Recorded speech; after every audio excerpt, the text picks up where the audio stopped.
할렐루야. 예, 우리 앞뒤 좌우 서로 함께 인사 나누실 때 우리의 만남은 주님의 은혜입니다. 서로 함께 인사 나누시겠습니다.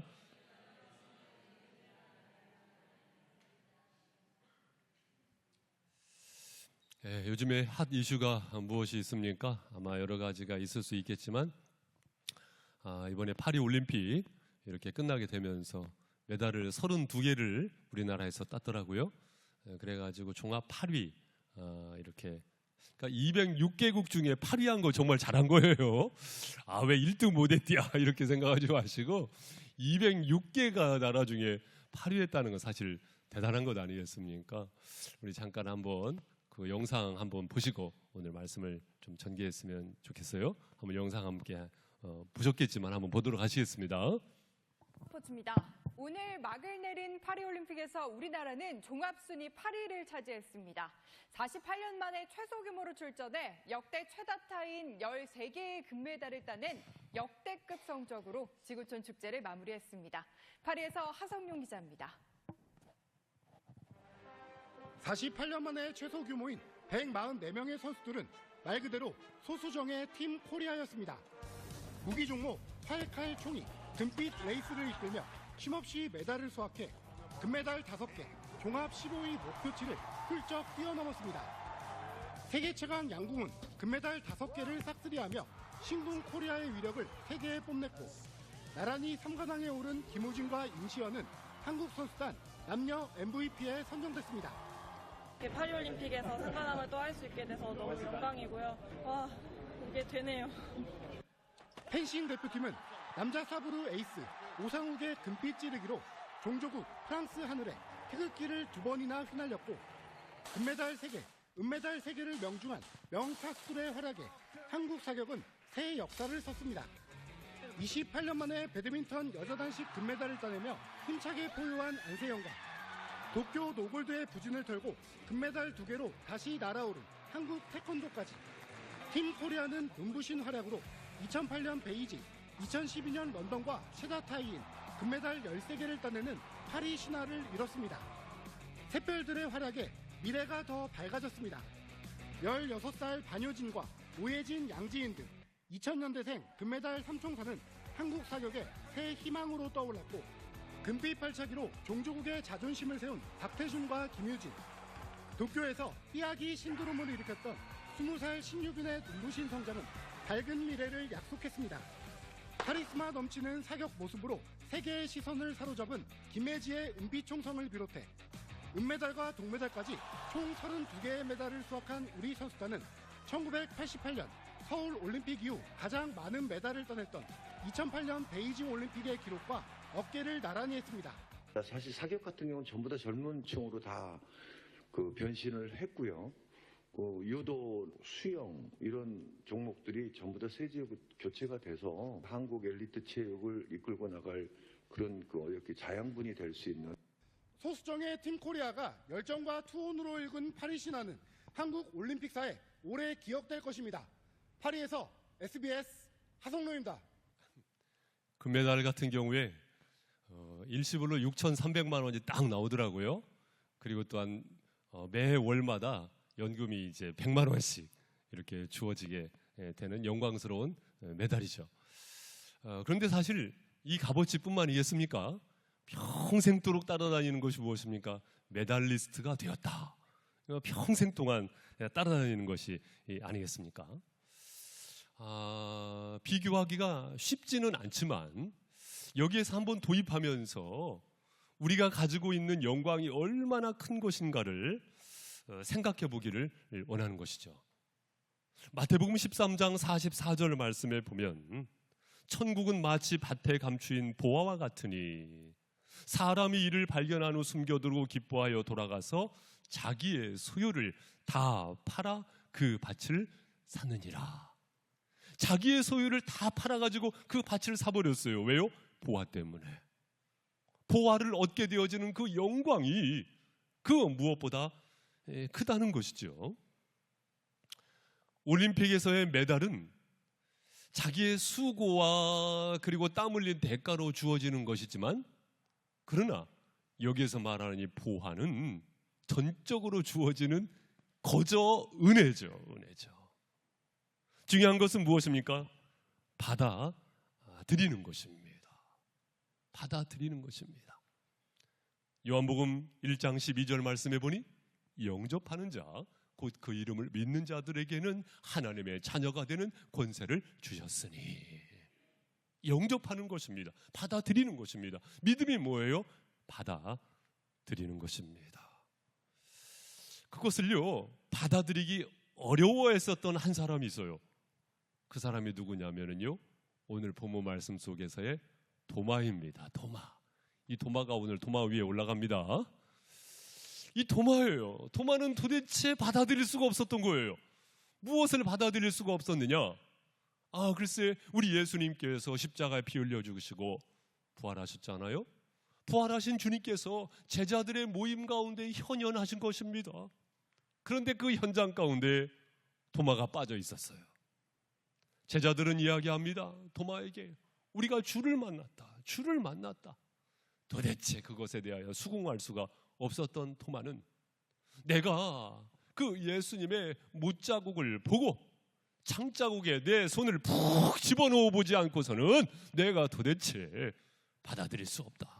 믿을 수 없다. 그겁니다. 그리고는 하루 이틀 사흘 나흘 여드레가 지난 후에 제자들의 모임 가운데 도마가 함께하고 있었고 그 현장 가운데 우리 주님께서 나타나시죠. 그리고는 도마에게 집중하시는 것입니다. 그리고 도마에게 말씀을 하시는 것입니다. 이 못자국을 보고 창자국에 내 옆구리에 너의 손을 넣어보라. 그리고는 이 도마가 무엇을 고백합니까? 그 유명한 도마의 신앙 고백 28절 우리 함께 읽으시죠. 시작. 도마가 대답하여 이르되 나의 주님이시요 나의 하나님이시니이다.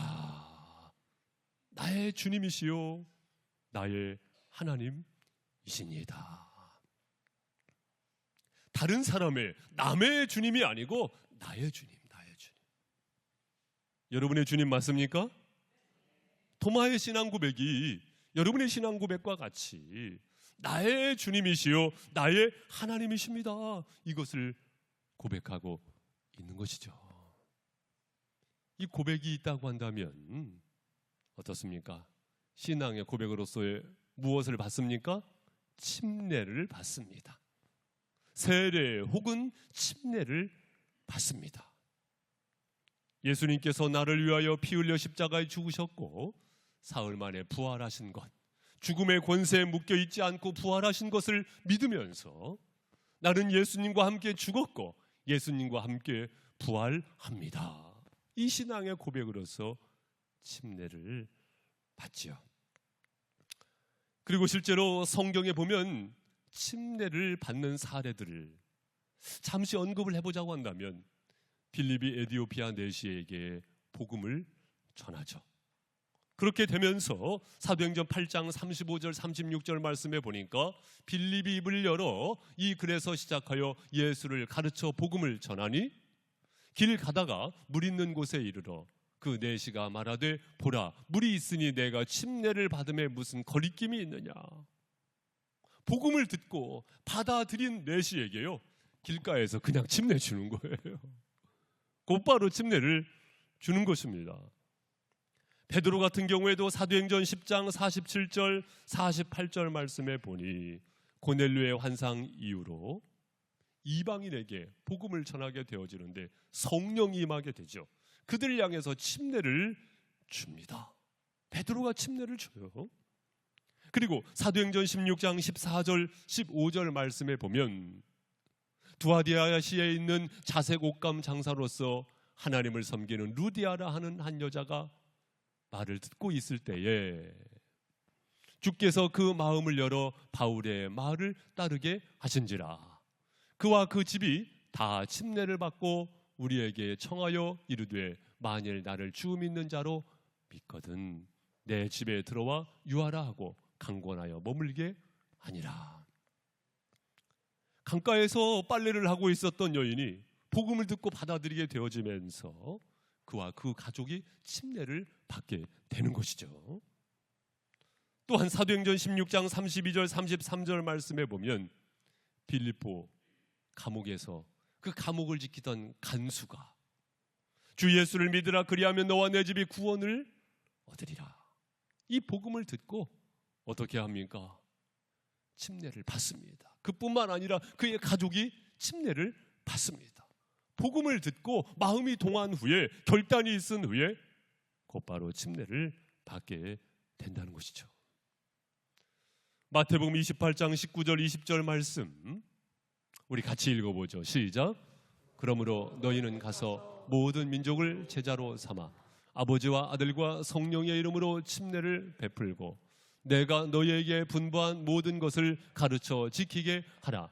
볼지어다 내가 세상 끝날까지 너희와 항상 함께 있으리라 하시니라. 아멘. 우리 주님께서 주신 지상 명령 아니겠습니까? 이 말씀을 가만히 보면 너희는 가서 모든 민족으로 제자를 삼아. 본 동사, 주 동사가 무엇이냐면요, 제자를 삼아 이것입니다.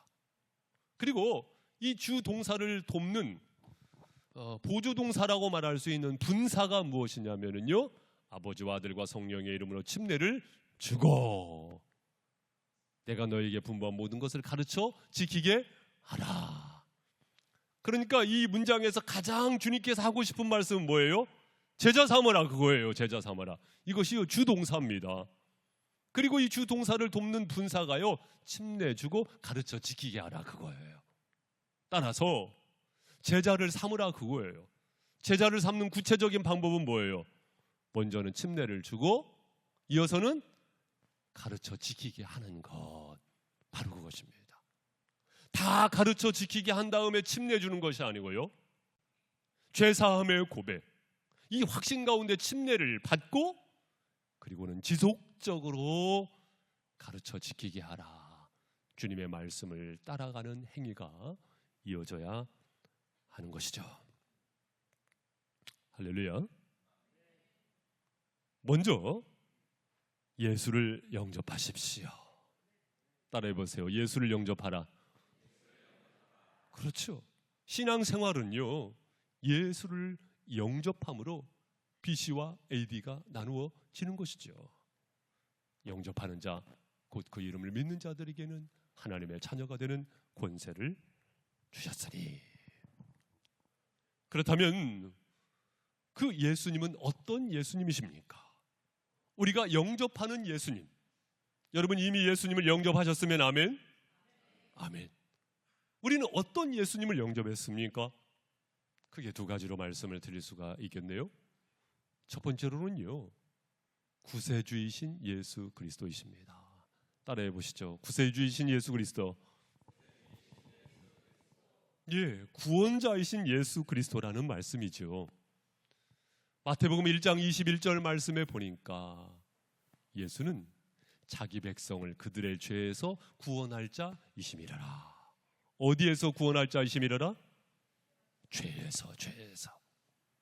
우리 예수님께서는 이 땅에 정치적인 메시아로 오신 분이 아니시고요, 경제적인 메시아로 오신 분이 아니시고요, 군사적인 메시아로 오신 분이 아니시고요, 죄로부터의 구원자로 이 땅에 오신 줄로 믿습니다.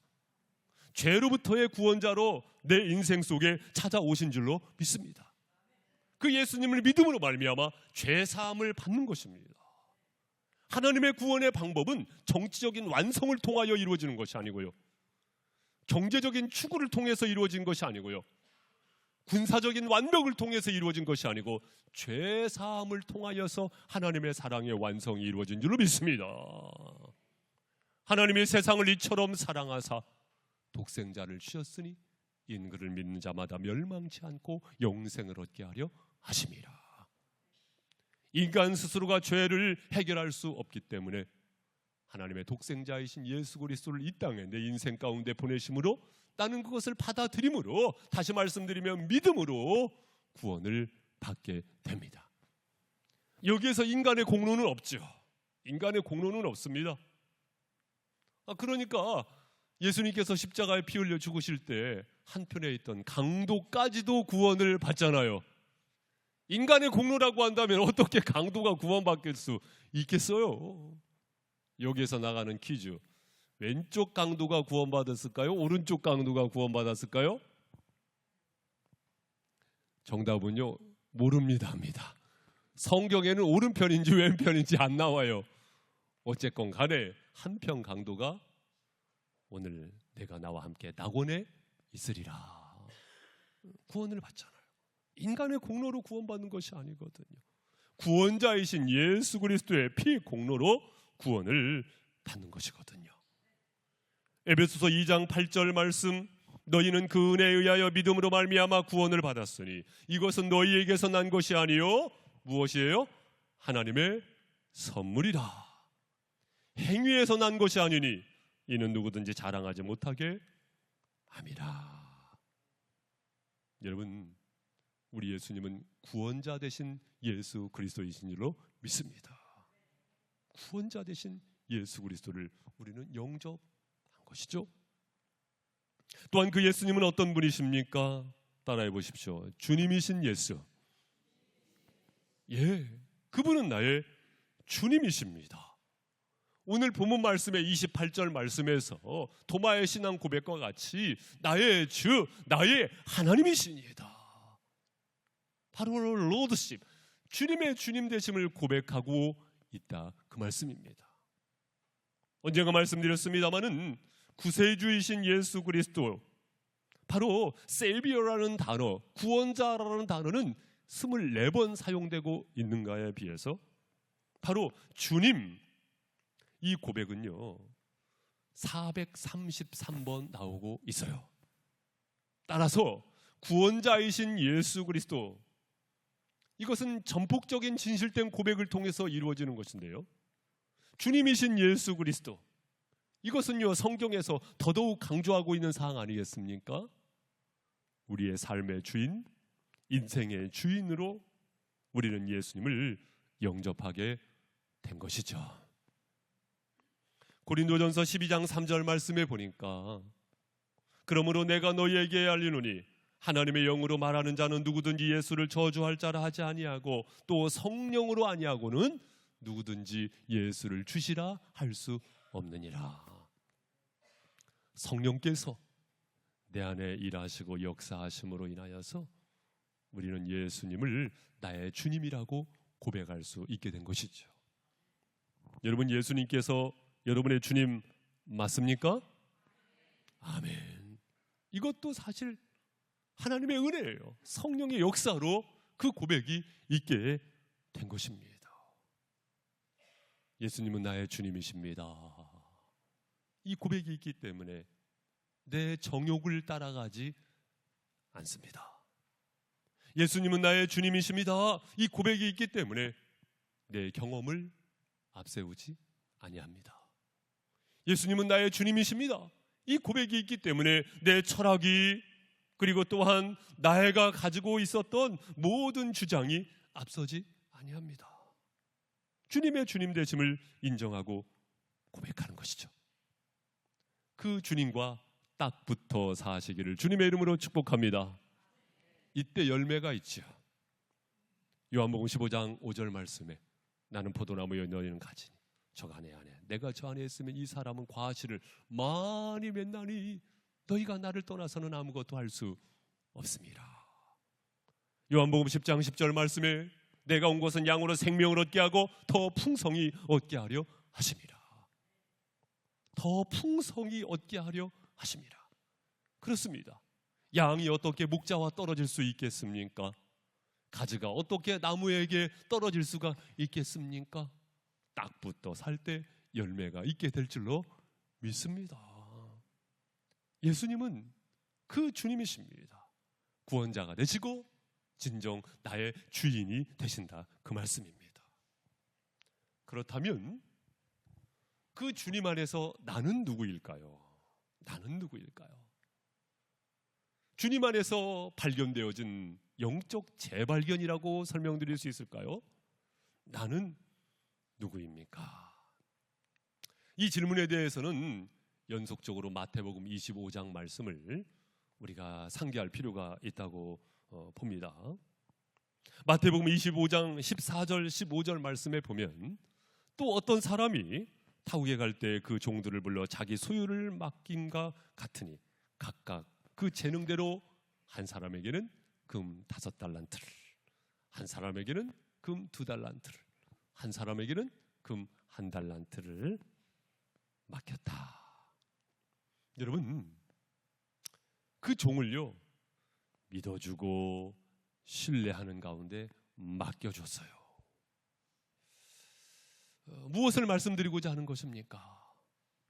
하나님께서 우리에게 맡겨주셨어요. 그렇기 때문에 우리는 종인 줄로 믿습니다.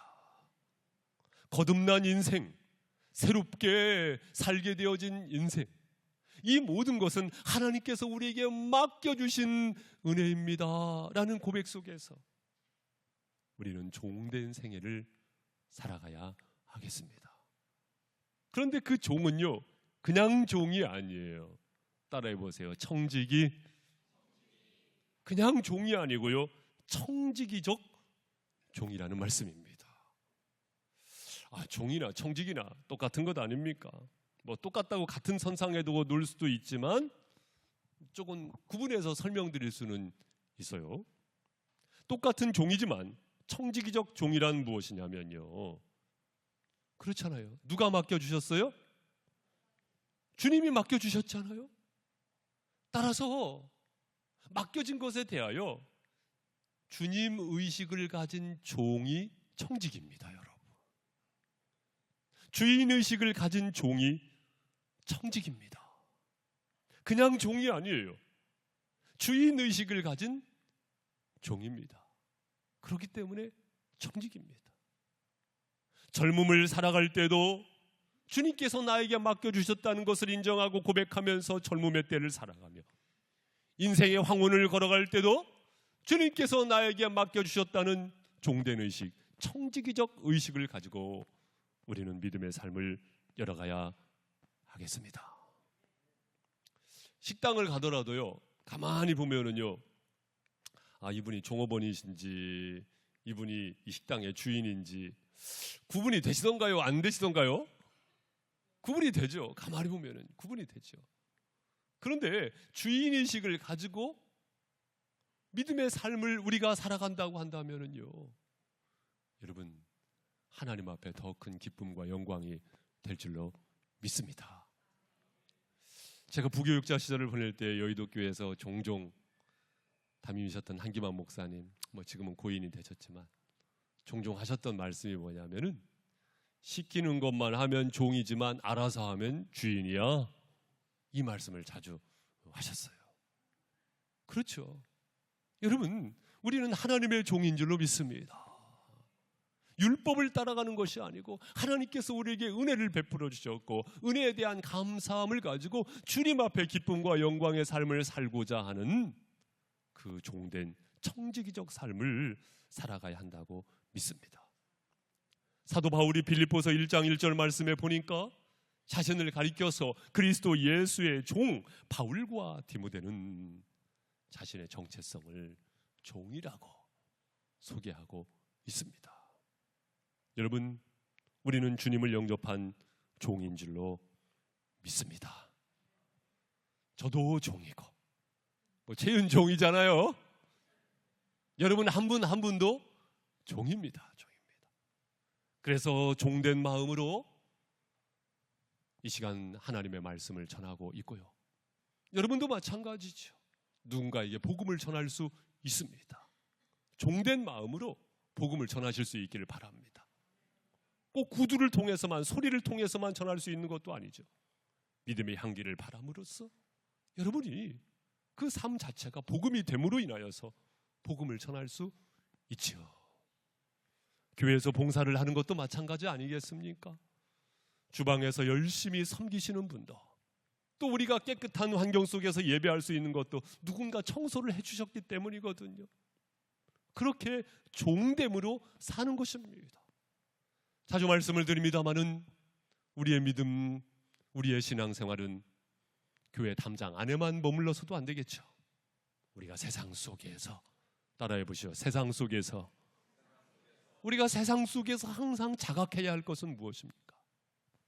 예수님을 영접함으로 인하여서 나는 종되었으니 그 종된 신앙의 고백으로 믿음의 삶을 살아가야 할 줄로 믿습니다. 저는 이래 봐도 왕년에 그랬습니다. 왕년에 그랬습니다. 예, 좋습니다. 왕년에 그렇게 하셔서 주님 앞에 기쁨과 영광이 되신 줄로 믿습니다. 거기에서 그치지 마시고 더욱더 힘있는 믿음의 삶, 성령의 인도하심을 따라 종된 생애를 열어가시기를 주님의 이름으로 축복합니다. 연속적으로 말씀을 드리는 것은요, 그 마태복음 25장 23절 말씀에 보면 아주 중요한 말씀이 있죠. 마태복음 25장 23절 함께 화면에 띄워드립니다. 읽습니다. 시작. 그 주인이 이르되 잘하였도다 착하고 충성된 종아, 내가 적은 일에 충성하였음에 내가 많은 것을 내게 맡기리니 내 주인의 즐거움에 참여할지어다 하고. 아멘. 여러분 아시다시피 5달란트 2달란트 맡았던 자가 열심으로 더 남기는 가운데 주님의 주인의 칭찬이 있게 되지요. 잘하였도다 착하고 충성된 종아. 사랑하는 성도 여러분, 우리가 종이 되되 이왕이면 착한 종이 될 수 있기를 소망합니다. 잘하였도다 착하고 충성된 종아. 그러면 착하고 충성된 종은 어떤 종입니까? 적은 일에 충성하였으며. 여러분, 적은 일에 충성할 줄 아는 종이요 착한 종입니다. 할렐루야. 본질적으로 말씀하고 있는 그 말씀 속에서 그렇구나, 적은 일에 충성할 줄 아는 종을 착한 종으로 여기는구나. 어떻습니까 여러분? 적은 일에 충성하고 있습니까? 주님께서 착하게 보시는 줄 믿습니다. 교회도요 착한 교회가 있어요. 착한 교회가 있습니까? 여러분, 이왕이면 우리가 착한 교회가 되기를 소망합니다. 주님 보시기에 착한 교회. 그리고 성경에서 착하다, 선하다, 이 개념은 무엇이냐면요, 딱 붙어 있다 그 말씀입니다. 딱 붙어 있다 그 말씀이에요. 하나님과 함께 하는 것입니다. 그럴 때 진정한 결실도 있죠. 말씀드렸던 요한복음 15장 5절 말씀에 가지가 나무에 붙어 있을 때 열매가 맺혀지는 것 아니겠습니까? 우리가 딱 붙어서 주님과 함께하는 임마누엘의 삶을 살아가야 합니다. 일상 속에서 우리는 그 믿음의 삶을 살아갈 때 성경 안에서 부각되어지는 한 인물을 소개합니다. 그는 바로 요셉이었죠. 그가 종살이를 할 때도, 그가 감옥살이를 할 때도 그는 하나님에게도 인정을 받았지만 가장 가까이 있는 사람에게도 인정을 받았습니다. 멀리 있는 사람이 인정해 주는 것보다요 가까이 있는 사람에게 더 인정받으시기를 주님의 이름으로 축복합니다. 그래서 사도행전 6장 말씀에서도요, 교회의 직분자를 선출할 때에 어떻습니까? 성령이 충만하고 지혜가 충만하여 칭찬받는 사람 7을 선택하지 않습니까? 그렇습니다 여러분. 하나님께로부터의 칭찬도 있지만 가까이 있는 이들에게 인정을 받고 칭찬받는 이 착함이 저와 여러분에게 있어야 할 줄로 믿습니다. 여러분 또한 착하다는 것은요 어떻습니까? 신앙 양심이 말해주잖아요. 성령께서 내 안에 거하시기 때문에 내 몸은 거룩된 성전인데요, 성령께서 순간순간 우리로 하여금 깨닫게 하시는데 신앙 양심에 비추어서 깨닫게 하시잖아요. 과연 나는 착한 종인가? 본인이 알거든요. 착한 종인가? 성경은 우리 주님께서는 이 삶으로 저와 여러분을 초청하고 계시는 줄로 믿습니다.